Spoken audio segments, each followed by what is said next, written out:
What's up, family? I want to show you something else today. So nothing is broken. Everything in my studio is working just fine. I wanted to show you something about playing bass in reggae songs. Those of you who are just starting out, maybe something that you can use. For those of you who really know what you're doing, those of you who are better than me, maybe we can just hang out and just talk about how cool reggae bass is together. And but just in general, something that you can use for making your reggae bass lines at home. I cleaned up my hair for this video. Thank you, Eric. This one is for you. I gotta look good for my homie Eric. I wanted to show you something from a bass line that I wrote recently for the reggae versions of the David Bowie songs that Black Market Dub released over the weekend. The song is Modern Love by David Bowie. So obviously the song already has a bass line, but we redo all of the music so that it's reggae. And Nate from Black Market asked me to play guitar and keyboards and to write a new bass line, a reggae bass line for this song. Something really cool happened that I've been thinking about a lot because it really shows off something that's really cool about the bass part in reggae. So let's check it out.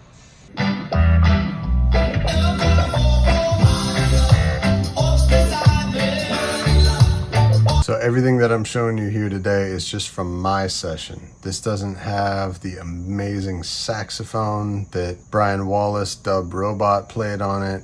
It doesn't have the amazing dub and the final mix and all the other instruments that Black Market put on this. So to see what I'm talking about with this, you really gotta go to blackmarketdub.bandcamp.com. Thin White Dub, the most recent David Bowie collection of songs on there, and listen to Modern Love, and you'll see what I'm talking about here.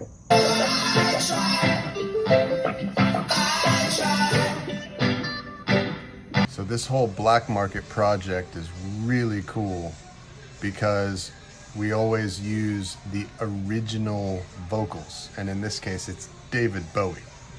How cool is that? So we have David Bowie's vocals. I catch a paper boy, but things don't really change. I'm standing in the wind, but I never wave bye-bye.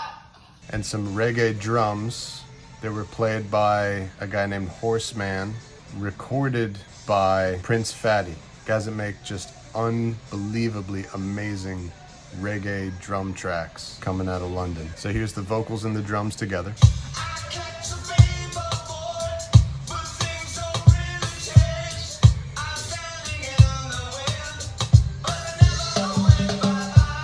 So this is the vocals, the drums, and the skank, which is the upbeats on the guitar and the piano and the organ and all of that. Everything except for the bass.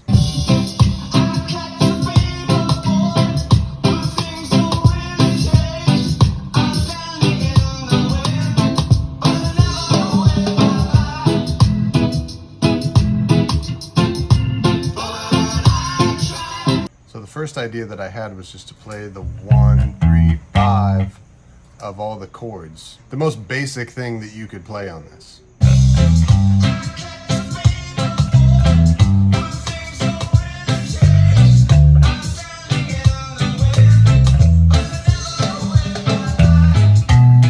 And it sounded cool, but I was afraid maybe if I keep doing that for the whole song, it's gonna sound boring. See, because the thing about music, all parts of music, but also with bass parts, is that it's all about tension and release. You pull it up and then you let it go. Yin and yang, and light and dark, and up and down, and back and forth. And if it's only one direction the whole time, it just gets kind of boring and it sounds really lame. And we don't want to do that for David Bowie. So I liked what I had, but I thought it might be kind of boring. What else can I do? I didn't know what to do. Till I got to the chorus and I noticed something really cool that David Bowie did.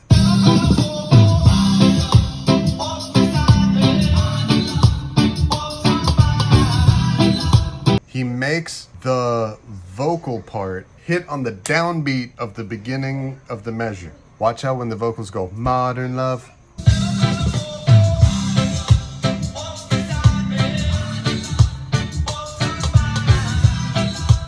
Which is a change from before, because the whole song up until now, he hasn't been doing that.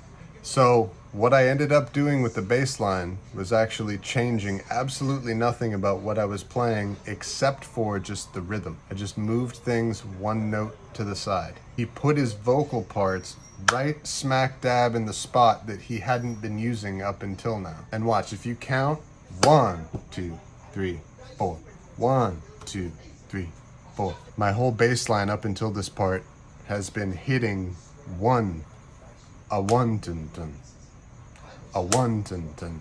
And if I kept doing that the whole time, that would get really boring. So the only thing that I did to make the bass line different and make it interesting is just move the whole thing to the side a little bit, so that right in that one moment, the vocals pop through and the bass is gone, and the bass now happens in another moment right after. Watch how the bass is exactly the same, but in those one moments, there's just like silence on purpose.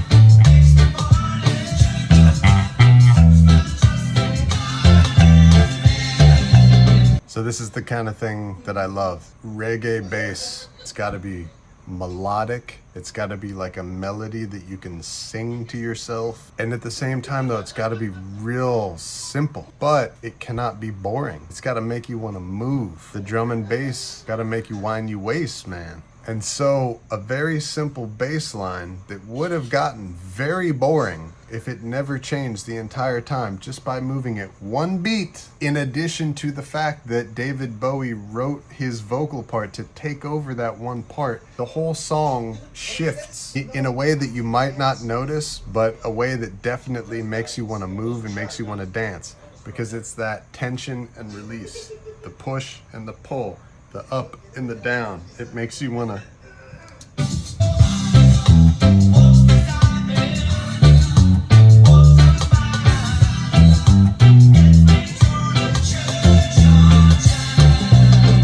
and then as soon as it goes back to the verse, it's right back into dun, dun. And now the fact that you went back to that after abandoning it, now a thing that used to not be special is now special. It's amazing. Music is amazing. Reggae is amazing. These minds making music out of Jamaica, they're just geniuses. It's amazing. It's amazing. I can't get over it. And it's so cool too to see something and like get inspiration from something that David Bowie put into this song and get to like collaborate with somebody over the span of 40 years. It's especially poignant now since he's passed away and everything. It's just magical, you know, to get to collaborate with somebody over the span of time and life and death and everything. It's beautiful. So I hope you learned something as you're making your reggae bass lines at home. Rock on, keep it going, keep playing that Jamaican music, man. It's beautiful.